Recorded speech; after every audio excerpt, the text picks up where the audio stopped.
Hello, everyone. Welcome to the Psychology and Spirituality, a Bridge to a Better Life discussion. I'm your host, Marcia Trajano, and with me is Peter Hayes.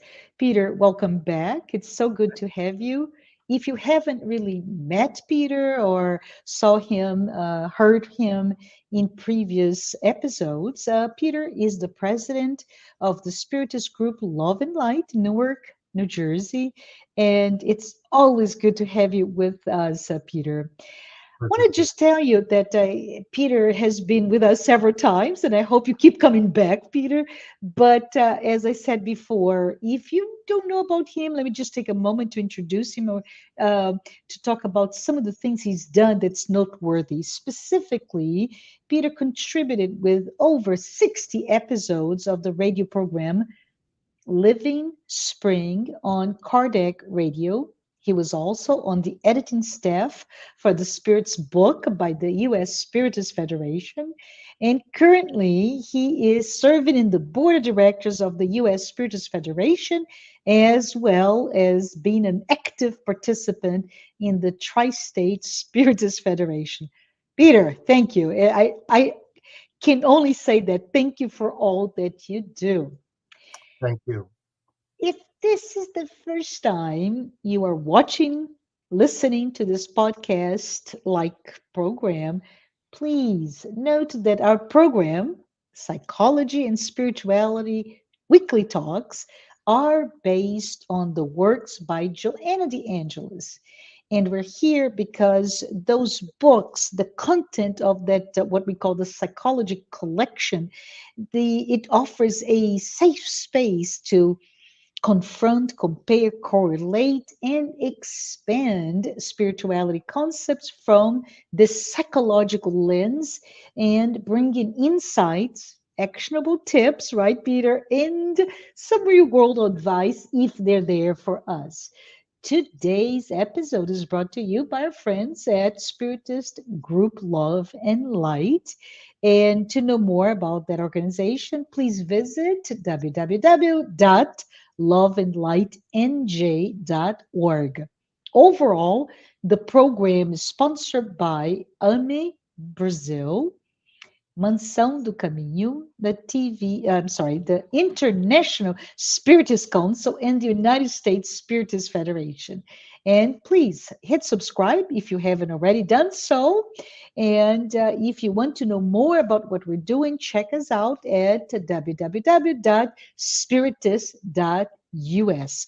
We also welcome any feedback, any question, any thoughts, critique, additions to the topic, write to us, and I'd love to perhaps even pick up some of your feedback for a later episode. But we are here today to discuss a very interesting topic, right, Peter? Psychological maturity.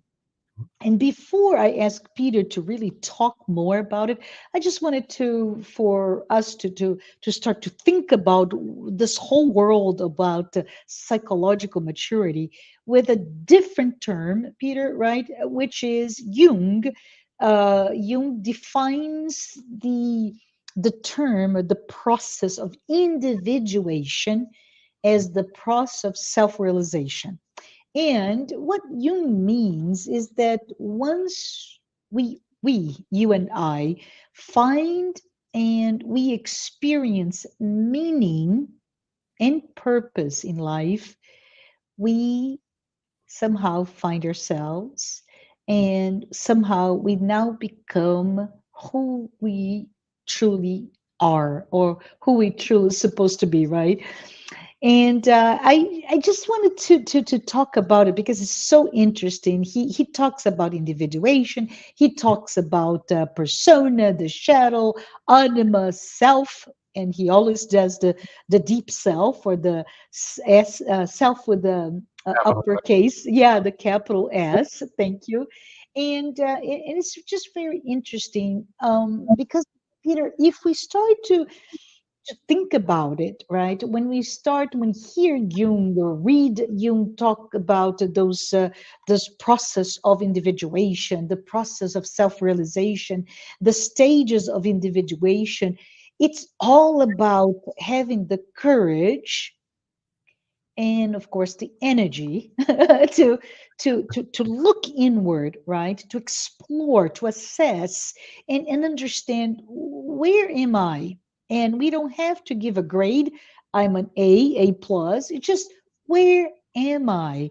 And I even think, Peter, if we were to really take a broad sweep of humanity as a whole, we Mhm. could perhaps say that we humans, you and me, are the, I think Joanna de Angelis calls it the only ethical animals Mhm. among all of this. So what I'm thinking is, yeah, that means that we're pretty high in the evolutionary scale.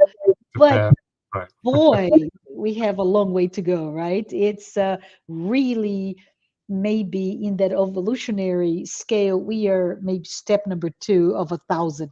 I don't know. This is my thought. But Right. let's talk a little bit about this individuation process and the psychological maturity that it entails. Can you talk a little bit about it, Peter? Before I try to focus on Jung a little bit, Yeah, okay, thank you. very simply, we are born egocentric. It was put to me once this way: it's a child's right to be egocentric, to believe that he or she is the center of the universe, because since we are born helpless and we're born in need of assistance for everything, it should not be at all surprising that we are naturally going to be egocentric. And there's Joanna de Angelis talks a lot about transpersonal psychology. Yes. And one of the founders of transpersonal psychology is a person named Ken Wilber, who's considered one of the pioneers.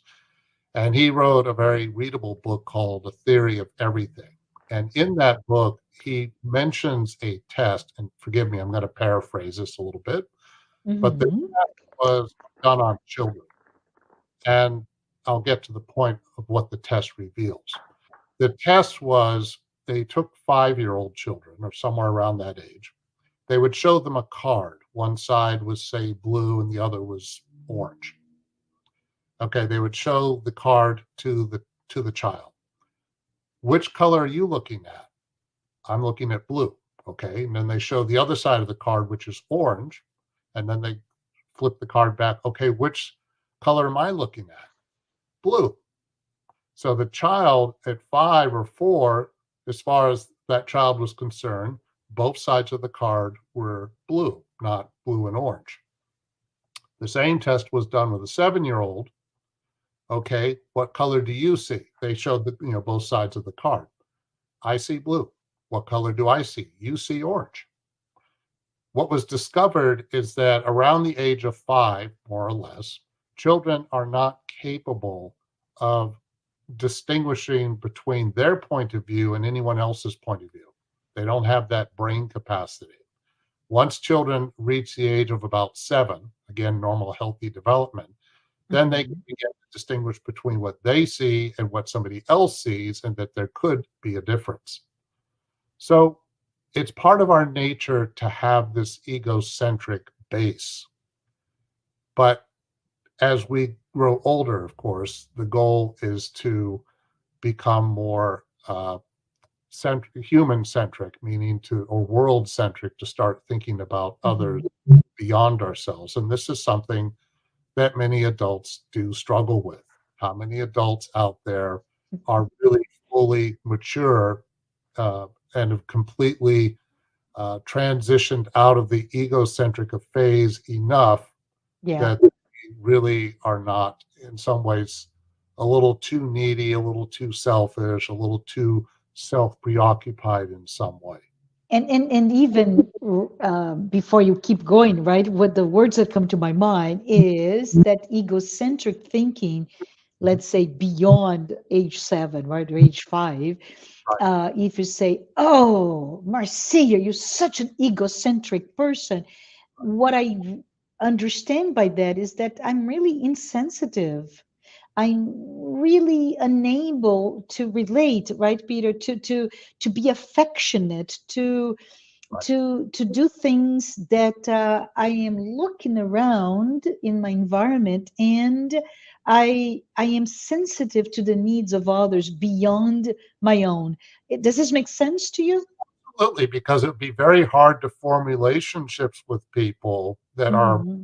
give and take if we're not really able to look beyond our own immediate needs. So, Hmm. just the ability to listen to somebody and to take in what somebody is going through is a Yeah. very important skill. And Yes. hopefully we all have that as adults.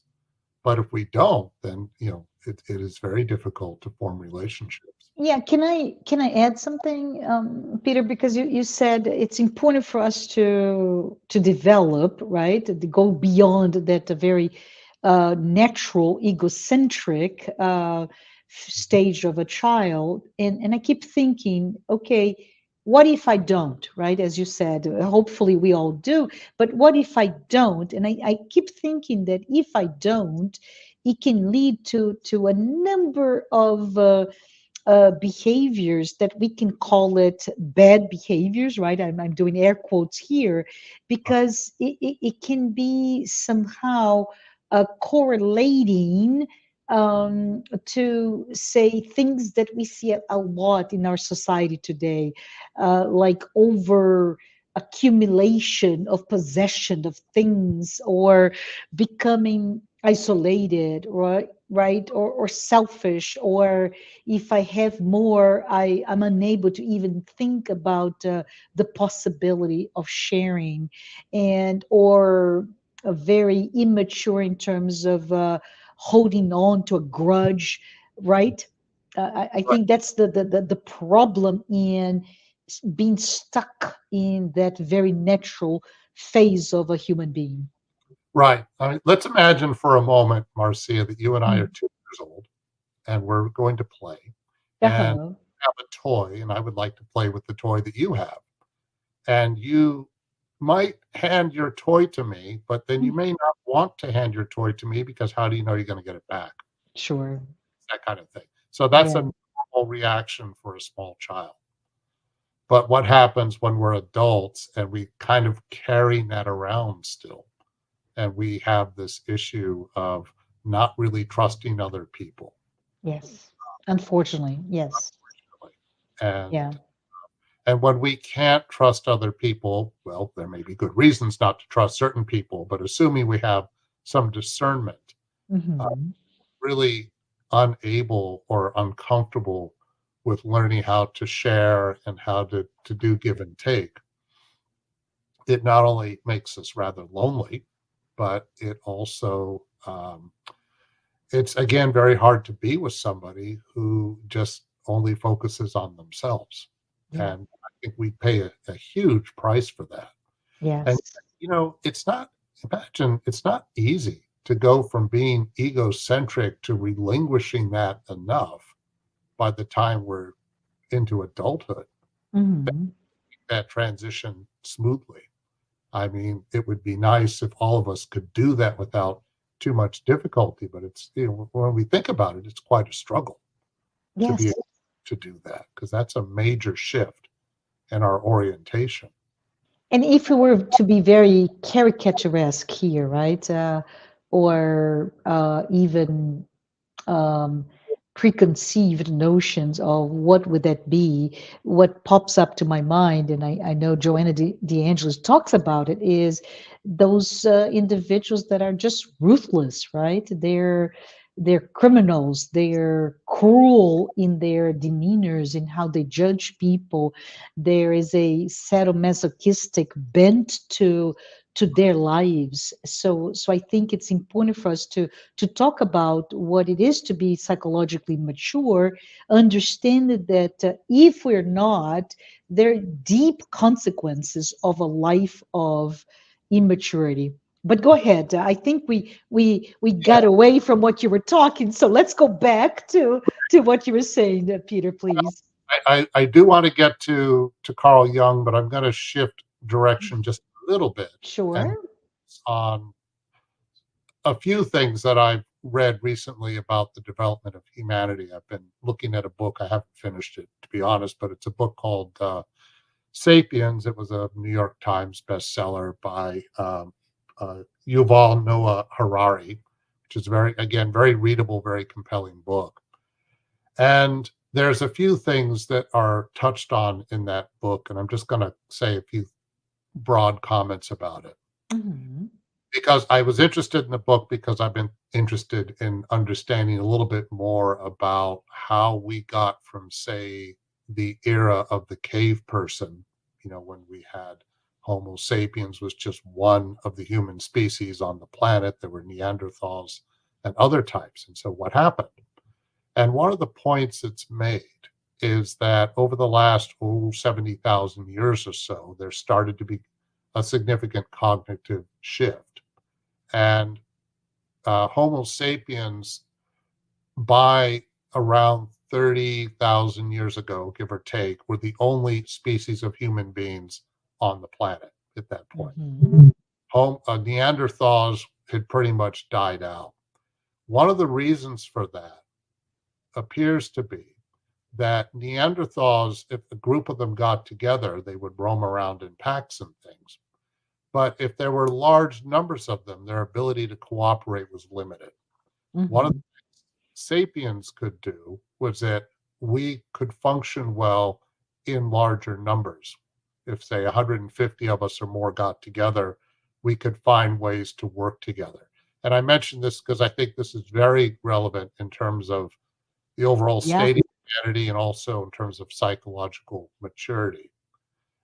As we went from being foragers, meaning hunter gatherers, to entering the era of agriculture, agriculture happened more or less around 10,000 BC. That had huge impact on the way humanity developed. It led to civilizations developing. It also meant that tribes of hunter gatherers, foragers, started to decrease significantly. And the whole agricultural phase had a huge impact on the planet, Hmm. biologically speaking. Certain species died out and so forth. Why am I mentioning this? Because, in order, again, going back to the theme of cooperation, as we continued through history, our ability to increase and multiply, regardless of what one thinks of that, really depended a great deal on cooperation, depended on a lot of things. Yeah. And if we were all just completely, totally 100% selfish and never figured out any way to cooperate, well, we wouldn't be here today. I think that's safe to say. It It's just, so sad, isn't it? But and it's so simple. it's a very basic point, and yet Yeah, yeah, it's something we still struggle with enormously. absolutely. As we used our intelligence, which Joanna de Angelis talks a lot about, the Spiritus codification talks a lot about, intellectual development, Hmm. we created systems in which we really couldn't go backwards. So even if if a bunch of people felt like, well, we should go back to the earth or we should become hunter gatherers again, it's not possible anymore. I mean, the whole agricultural system that we started with depended on large groups of people remaining stationary. And it's interesting to think that human beings didn't develop that pattern until only roughly 12,000 years ago. That's Hmm. a very short period of time. Before that, human beings wandered around and would cover a uh, large area of territory in a lifetime. It's Whereas it's it's interesting, right? This is a just a parenthesis here because we moved from this migratory behavior Mhm, due mhm, to survival, right, and we go into agriculture, da da da da da da. And today, and I'm just saying this as I'm thinking quickly on the the pandemic that we've been through recently, which is largely a consequence of this enormous migratory behavior now with air travel everywhere in on the planet, where we are exposed to different types of diseases or whatever. And I just think it's funny because it's not survival, or is it? Right, Peter? Well, it certainly depends on cooperation, and Yes. Yeah. that Yeah. True. sometimes we cooperate very well with each other, and other times we do not. And, Mm-hmm. and yet, I think one of the overall lessons that can be taken from the way human beings developed on the planet is Mm-hmm. to be able to cooperate. Just to, Beautiful. yeah, shift gears a little bit, when we talk about philosophy and religion and developing our spirituality, Mm-hmm. just an emotional platitude of it would be nice if we did all that. We should all love each other because it's the right thing to do. It has more to do with if we don't, we are going to be in big trouble. I Period. love it. I love it. It's not just because it's nice. It is if Right. we don't, right? This is Joanna de Angelis talks about moral development, and moral, uh-huh. of course, is very important as a complement to our Mm-hmm. intellectual development. Yeah. And again, if we don't have moral development, what we don't have a choice if we want to survive, Yeah. because we're quite capable of being parasites. We have a long history of being parasitical, but we also have a history of learning how to cooperate, use our intelligence, find more innovative ways to live, again with mixed consequences on the planet. But Mm-hmm. so the challenge that we all face is, are we going to develop our moral intelligence enough to counter or be more in harmony with our intellectual intelligence in ways that will ensure that we have a reasonably good chance to survive? That, And yeah, Peter, just real quick, because I believe in the book The Conscious Being, right at the beginning, right? Joanna de Angelis talks a little bit about the that the notion of, and I think you mentioned this before, you alluded to it, that we cannot go back, right? yeah. And what she talks about in terms of this process of maturation from an intellectual, and Mhm. she talks physiologically, right?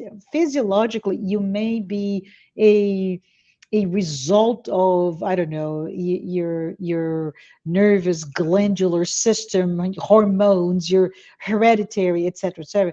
But she also brings a different system. I don't know if system is the best word, but she, beyond the physiological development of all of us from our maturation, psychological maturation, she also talks about spiritually speaking. Now we're talking about the immortal soul, right?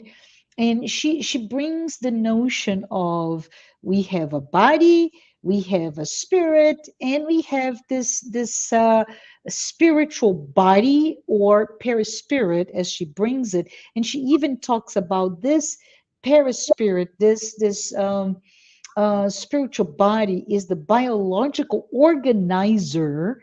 I don't know if you remember reading that, right? And uh, this biological organizer models our body as a tool for growth and development, which also includes our intelligence. Yeah. Does this make sense to you? Yeah, I'll try to not to bounce around too much, but when she talks about the paraspirit, there's a nice quote Mm, in Conscious Being where um, the way Spiritism understands, I know I've talked about this before, but I'll repeat it. The way mhm, Spiritism understands a human being is that we're a spirit. We have the paraspirit, which is the body of the spirit, the link between the spirit and the physical body. So mm, we have mhm. paraspirit, physical body. And there's a nice line in The Conscious Being where she says that the spirit and the paraspirit work together. And then when the body passes, Yeah. the spirit kind of records that information.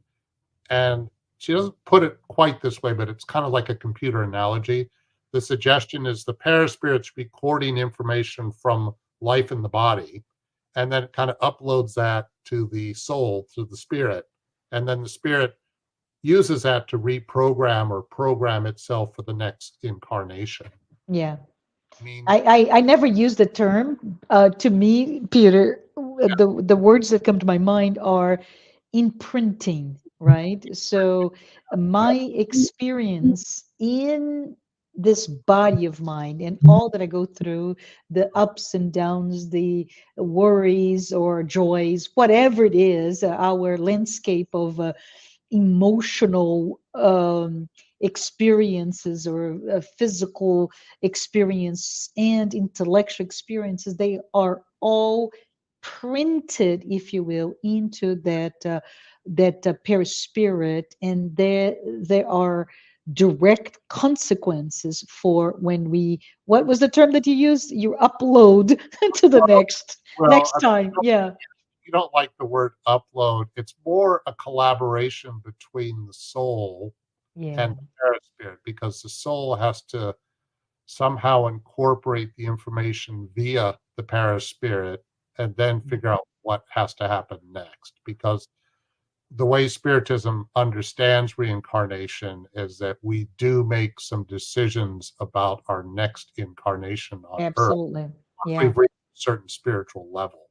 yes. So, part of what makes that possible is the spirit has to respond to whatever the paraspirit has recorded, and the paraspirit is recording whatever choices both the spirit made, but also life in the body and what choices we made. Did we take good care of our health? Did we not take good care of our health? Did we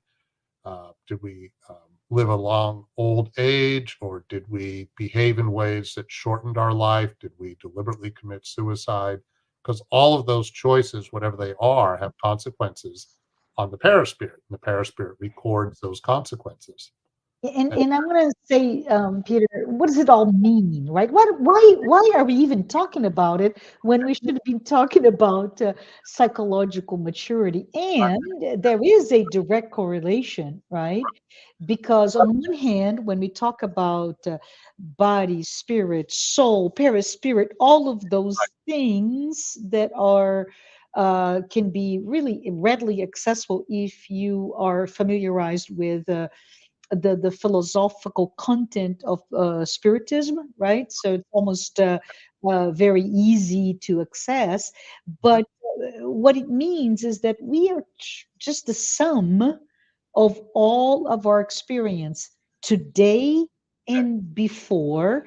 But the other consequence of this definition is that our minds, as the tools for what we need to evolve intellectually, physically, right from the Homo sapiens, as you were talking earlier, but also our psychological maturity. So it's very interesting at this point for us, perhaps, Peter, to talk about how this immortal souls, different types of experience and incarnations really are the directly responsible for that development of our deep self, as Mhm. Jung calls, Right. so that now we are talking about individuality and personality, right?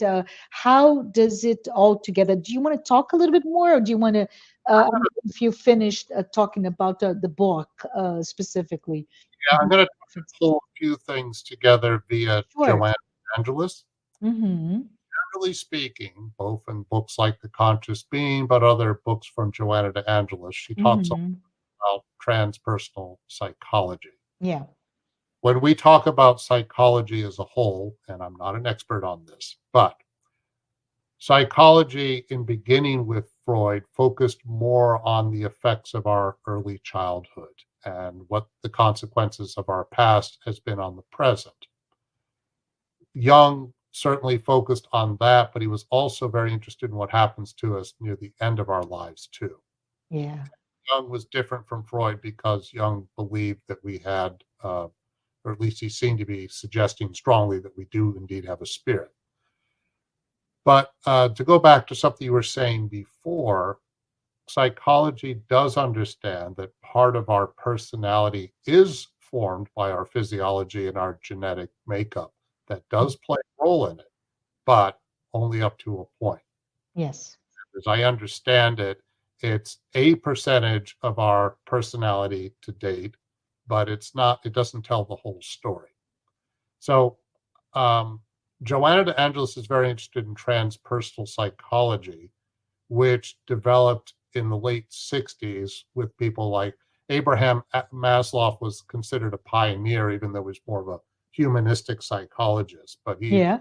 he did predict I think you guys mentioned this in another episode, but he predicted around the year 1967 that there would be some kind of a fourth force in Yes. psychology. Well, transpersonal psychology, to play devil's advocate for a moment, is not fully accepted by the mainstream psychological community. But Joanna de Angelis is absolutely certain this is where things are going. And one of the things transpersonal psychology does is that it does, at least some within that field would say, we have a spirit Yep. fundamentally, not just, our physiological makeup and that's it. So it's moving away from the materialist view of things. And in doing that, Joanna de Angelis goes one step even further by saying, okay, transpersonal psychology, in acknowledging that we have a spirit, is also really opening the door to reincarnation. Now, I Yes. don't know if all transpersonal psychologists believe in reincarnation, but there's room within the field of transpersonal psychology to say that we do have an immortal soul. And as we've talked about, I think in the past, if we do, that has enormous consequences for the nature of our existence, to put it mildly. Mm-hmm. So, that's one way in which Joanna de Angelis focuses on the significance of transpersonal psychology, which again is a pretty big theme in a lot of her books. She often comes back to that one way or another. And the other thing she points out, which is certainly true about transpersonal psychology, is that it draws upon the Western understanding of ourselves, but also the Eastern understanding of ourselves. Correct. So Mm-hmm. from Joanna de Angelis, like I think her book Plenitude, she does touch on Buddhism, for instance, and touches on other Eastern religions in terms of the difference between the left brain and the right brain. Uh, Mm-hmm. the book Conscious Being, that the left brain is more rational and the right brain is more how do you say it, more ethereal, not ethereal, but more Abstract and design bent, right? correct, correct. Yeah. And so part of what I think transpersonal psychology encourages is to find ways to integrate the left brain and the right brain more. Now I'm going to shift attention a little bit to go back to Carl Jung, if I may. Of course. To go back to that question you raised at the beginning about maturity, Mm-hmm. psychological maturity. Um, as I understand it, Jung had described 4 different phases of our development. And again, I don't know if one has to get too deeply attached to these terms, but there's Mm-hmm. the athletic phase, the warrior phase, the statement phase, and the spiritual phase. Again, because Jung was also interested in what happens to us when we're older, whereas Freud seemed to focus more on what happens to us when we're young, as shaping who we are now as adults. And when Carl Jung talks about the athletic phase, it's more that early childhood phase up through the teenage phase where, as we were saying before, it's normal for us to be very self-absorbed, preoccupied Uh-huh. with our own needs and so forth. And it's also, of course, that period where we're trying to explore the world and understand what boundaries are and what limits are. And we have some idea. Sometimes we learn the hard way when we get hurt physically for doing things that are not so smart, like, gee, what happens if I put my hand in fire? Oh, ouch. Oh, that's what happens. Kind of thing. So once we get through, as we then start to move out of the athletic phase and go into the warrior phase, which would be early adulthood, that's that period where we start to figure out what is our real calling in life. Do we know what that is? One of the great ways of handling one's college years is to begin to understand where we might want to go in the future, what we're really interested in. Sometimes people go into college and they know exactly, I'm going to do this and this and this, and that's fine. But it's equally interesting when people go through a period of discovery in college where they have no idea what they're going to do, and then something starts to emerge out of it. So it's interesting that we human beings, we could go either way. Sometimes people know at an early age what they're likely to do, and other times, people like Mother Teresa, for instance, she knew early on what her calling was, and Yeah. she, started very young, moving into the world of being a Christian. Hmm. Other people may not figure out what they're doing until well into adulthood. But that warrior phase, again, early adulthood, is where we're trying to figure out what direction we're going to go in, but also that phase where we do start to take on more and more responsibility. It's where we hopefully have enough healthy ego development that we know how to go after the kind of direction we want in our lives. What do we want to do as a career direction? Who do we want as a partner? Do we want to have a family? How are we going to go about finding the right person to have a family with, and so forth? So, and then the next phase is the statement phase, where it's more focused on parenting. I'll say something very obvious, which is once you become a parent, your life does change significantly. Yes. So your focus is different. You're more likely to be focused on being a caretaker. Again, all of this is connected to psychological maturity, because Hmm.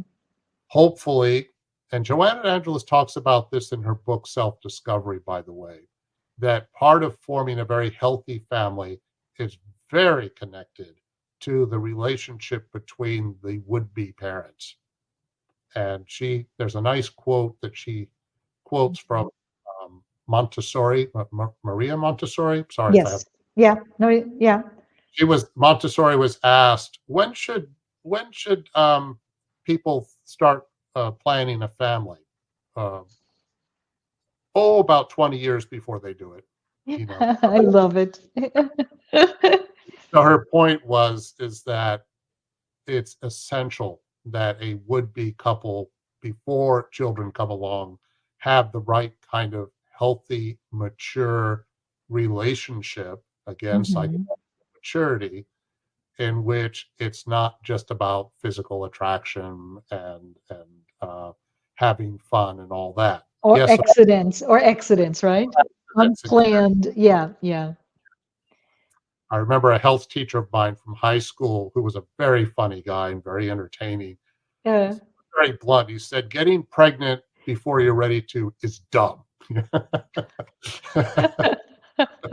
um, Don't do it. Don't do it. and he did have a point, of course, but Joanna de Angelis does talk about the importance of, we Uh-huh. have some mindfulness when we believe or certain we want to have a family. Make sure we've got the right kind of relationship with whoever we're with, that it's sustainable. Yes. Because needless to say, if you have a relationship that's more about chemistry and passion and sexual desire, well, all of that's fine. But if that's really all that is in a relationship, it's just not going to last. Yeah. It's unsustainable, right? Long term. Obvious point, Yeah. but how many people make this mistake? Yeah. Yeah. It's very easy to make a mistake like that. And yet, so going back to the warrior phase from Carl Jung, um, as we focus on trying to have a family, career, and everything else that we're going to have in our lives, it's that period of where hopefully we have enough healthy ego development that we're able to go after the things that we want. By going after, I don't mean being authoritarian or overly ambitious about it, But the thing is, a lot of times people get stuck in the warrior phase. They're only focused on getting ahead, having a career, whatever Yeah, it is. And then later they kind of go, oh, is that all there is to it? Is there nothing else? And so maybe there's an emptiness that might begin to emerge. And absolutely. I'm not saying having a family is right for everybody, but the ability to have a family certainly has a profound impact on what life will be like for us as we age and whether or not we have a connection to people within a family so that we're not Hmm. alone. Because how often are people psychologically unhappy if Yeah. all they did was focus on their careers? And I would say maybe some people are okay with that.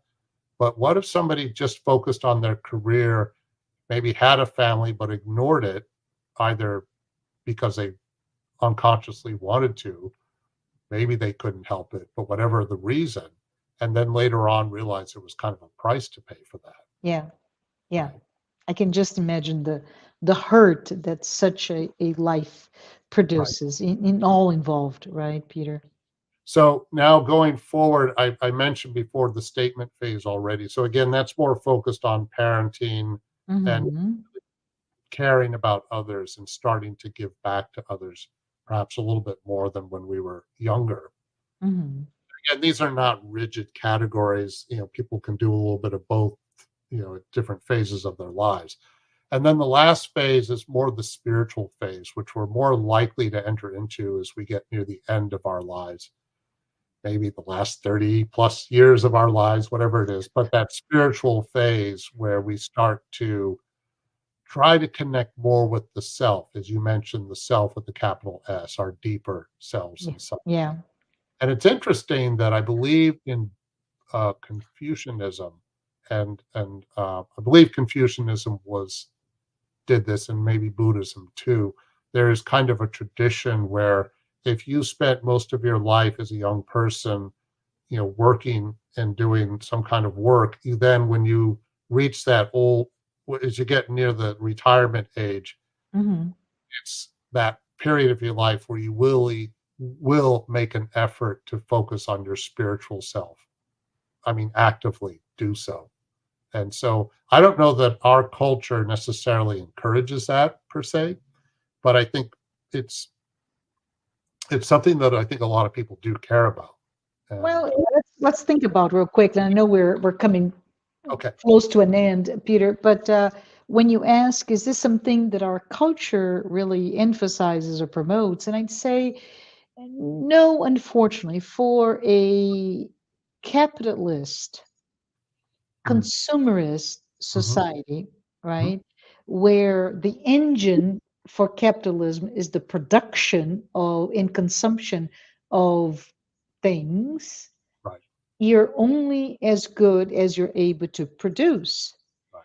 And this is, I think we're really about to go into a shift. And this is my belief, my personal belief, that humanity is about to go to a tremendous shift into this paradigm of life in a Western society, in a new paradigm.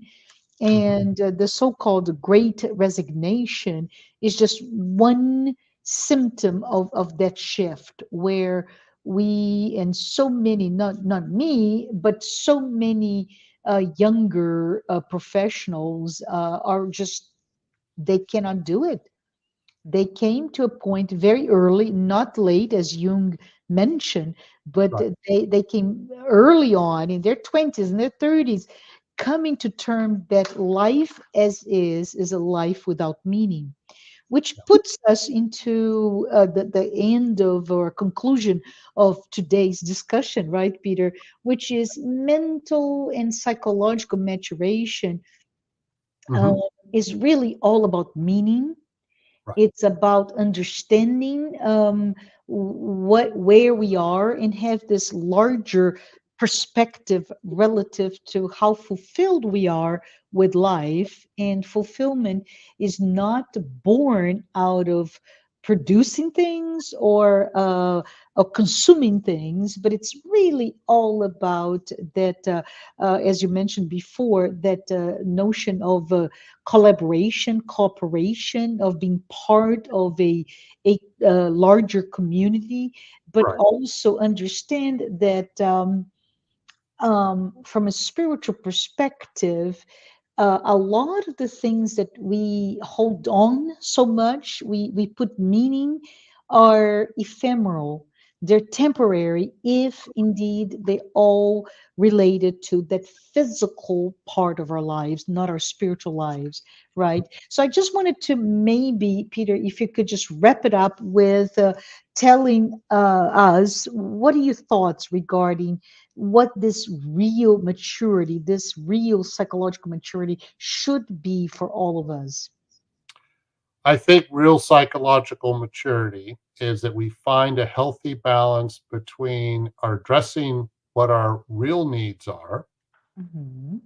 which are not based on distortions. Distortions would be like what you were saying before about only the career matters, only consuming matters, only acquiring more and more stuff matters, so forth. But whatever our emotional needs are, and to some extent our material needs too, but what is a healthy expectation of our needs, our personal needs, can we balance that also with caring for others and being compassionate towards others and not uh, and learning how to give and take. And also, very important part of psychological maturity is to move away from the dualistic personality. The dualistic personality is I'm right, and everybody who disagrees with me is automatically wrong. Hmm. Country is right. Every other country that doesn't think the way my country does is wrong. My group is the right group, and the rest of you, you don't Uh-huh. you're over there somewhere, and maybe you don't even deserve to exist. That kind of mentality, that sort of thinking, is more of a dualistic mentality, and it's also immature. So Hmm.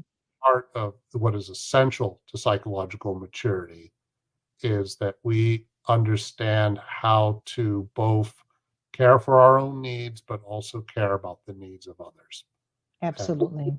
truly It's believe. Yeah, go it's ahead. learning to let go, right? It's learning to, and I'm going to be very potentially very silly here, but it's just learning to love, Yeah, right?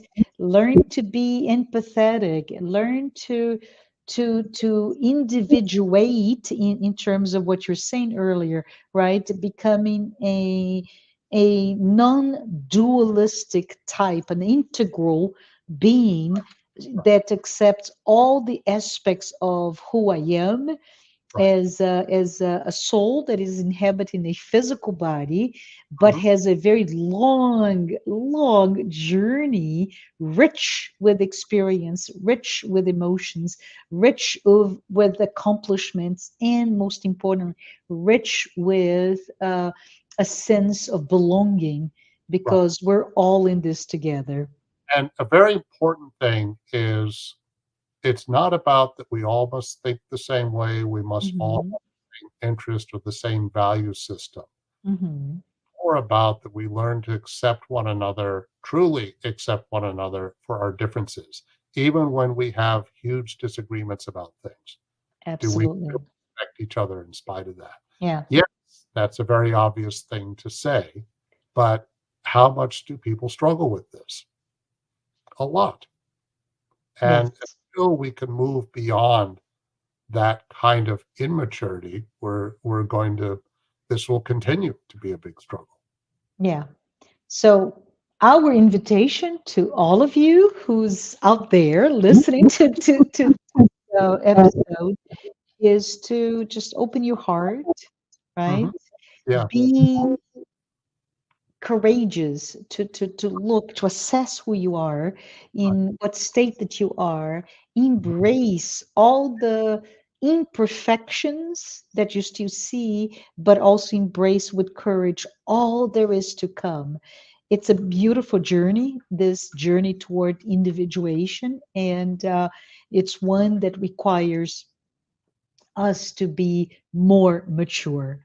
But Peter, thank Or you so yeah. much for being with us today. I appreciate it. And until the next time, see you later. See you later. Thank you. It was a pleasure to be here. Thank you.